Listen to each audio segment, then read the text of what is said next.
Hi అండి, bye అండి, నమస్తే. బాగున్నారా? నేను చాలా చాలా బాగున్నాను. ఎక్కడికి వెళ్తున్నాను? ఇప్పుడు మూవీకి వెళ్తున్నాను. నేను సత్య బెంగళూరు దిద్దిని వెయిటింగ్ అండి. కింద వాళ్ళు వచ్చే వరకు రూమ్లో ఉన్నారు. Okay, hi hi, bye bye, నమస్తే.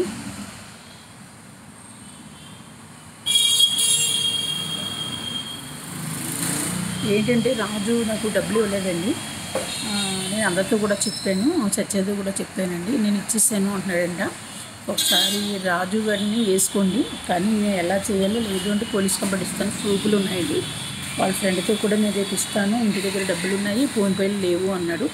అందుకని ఊరుకున్నాను. మీరందరూ కూడా నేను వాళ్ళు డబ్బులు ఇస్తే కానీ మీరు షూట్ చేయొద్దు అంటే కనుక పోనీలే, ఎప్పటి నుంచో చేస్తున్నాను కదా అనేసి నమ్మకంతో వెళ్ళానండి. ఇప్పుడు నాకు చాలా ఇబ్బంది అండి. ఇంట్లోని ఒక 500 కూడా లేవు, ఒక 1000 రూపాయలు వేయమన్నా సరే వేయట్లేదండి.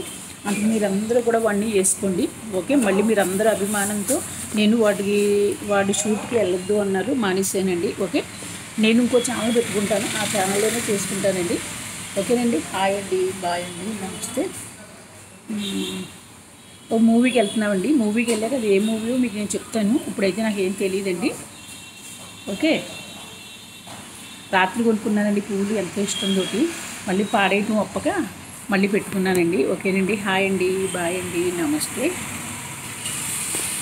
ఒక ఆఫీస్కి వెళ్ళినప్పుడు షూట్ ఉన్నప్పుడే శారీ కడతాను, లేదు అంటే ఇలాగే ఉంటానండి. ఓకే, హాయ్ అండి, బాయ్ అండి, నమస్తే. మన షిరిడీకి వెళ్ళి కూడా కొనుక్కున్నానండి, బాగుందండి.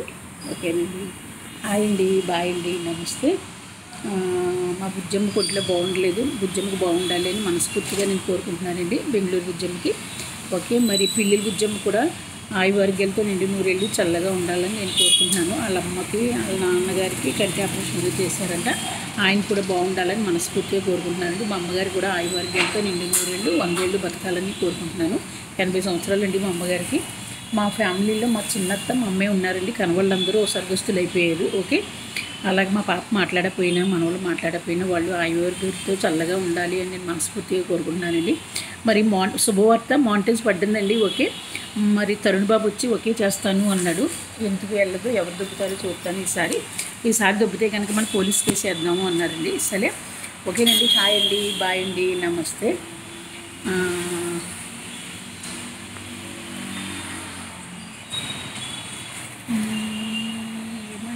శ్రీమతి గారు లేవండో పొద్దుక్కింది, ఇల్లు వచ్చాలి, కళ్ళకు తిమ్మాలి, ఆపై నేను పెట్టాలి.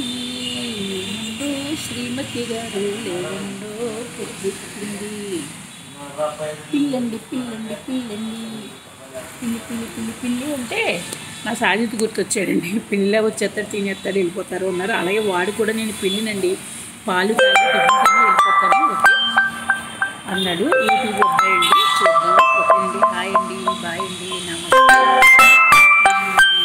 ఇప్పుడు ఫోన్ చేస్తున్నాడు. హాయ్ హాయ్, బాయ్ బాయ్, నమస్తే. ఓకే, నేను వీడియో చేసుకుంటున్నాను, అందుకని నేను మాట్లాడలేదు. ఓకేనా, హాయ్ అండి, బాయ్ అండి, నమస్తే. అందరూ బాగుండాలి. ఓ పరమేశ్వరా, నీవు నా ఆత్మలో ఉన్నావు, నీ భార్య అని గిరిజ పార్వతీదేవి మనసుగా ఉన్నది, నా ప్రాణంలో శాస్త్రాలు మాట్లాడి చెప్తుంది. నేను నడిచే నడికే ప్రదర్శనలు నా భాగ్యభూగ్యాలు విలాసాలు తండ్రి పిల్లలు కట్టుకుంటాను. ఆయుర్వేదాలు బాగుండాలి. మురారి, ఈశ్వర, నారాయణ, కేశవ, మాధవ, జనార్దన, అచ్యుత, త్రివిక్రమ, దామోదర, నీ పాత పద్మాలకు నమస్కారం. తెలియని తప్పు చేసినా క్షమించి, తప్పులు ఏదో చేయలేదు. ఓకే, పార్వతీ, పరమేశ్వర, సాయిశ్వర, లక్ష్మీ, సరస్వతి, వినాయక, ఆంజనేయ స్వామి, సత్యమూర్తి, శ్రీమూర్తి, రామ, సీత, లక్ష్మణ, ఆంజనేయ స్వామి, ఏడుకొండ స్వామి, సాయిశ్వర, అందరూ బాగుండాలి. ఏ రోజు కూడా క్షేమంగా వెళ్ళి క్షేమంగా రావాలి, అందరూ బాగుండాలి. మనస్ఫూర్తిగా నా బిడ్డ మనలు కూడా నాతో మాట్లాడాలి. ఓకే, హాయ్ అండి, మా అక్క చెల్లెళ్ళు ఎగవలైపోయారండి. వాళ్ళందరూ నా బిడ్డని ముద్దుగిల్లేసి మాట్లాడకుండా చేస్తారండి. వాళ్ళు అనుభవించాలని ఇప్పటికే అనుభవిస్తున్నారు. మంచాల మీద పడి అలా ఇలాగే నడువులెప్పుడు, కాళ్ళ నొప్పులు, బెల్ట్లతో ఇంకా అనుభవించాలండి. 4వ కూతురు ఎవరితో లేచిపోయినా, వాళ్ళతో మదర్తో లేచిపోయినా సరే దాన్ని నాకెత్తున్నారండి. ఇలాగ అంటే ఆస్తుంది, కోట్లు ఉన్నాయి. తప్పండి, ఫ్యామిలీ తప్పు చేస్తాం, అది నిధిరాత. నేను ఆ విద్యం తప్పు అన్నాం, కాకపోతే నిధిరాత. కానీ నన్ను మాట్లాడించకుండా నా పిల్లలతో మాట్లాడి నా బిడ్డను దూరం చేశారు. కాబట్టి మీ అందరికీ నా అవసరం తప్పనిసరిగా తెలుస్తుంది. మా అమ్మగారి ఆరోగ్యం బాగుండలేదంటే 100 ఏళ్ళు బతకాలని మనస్ఫూర్తిగా కోరుకుంటున్నాను. ఓకేనండి, హాయ్ అండి, బాయ్ అండి, నమస్తే.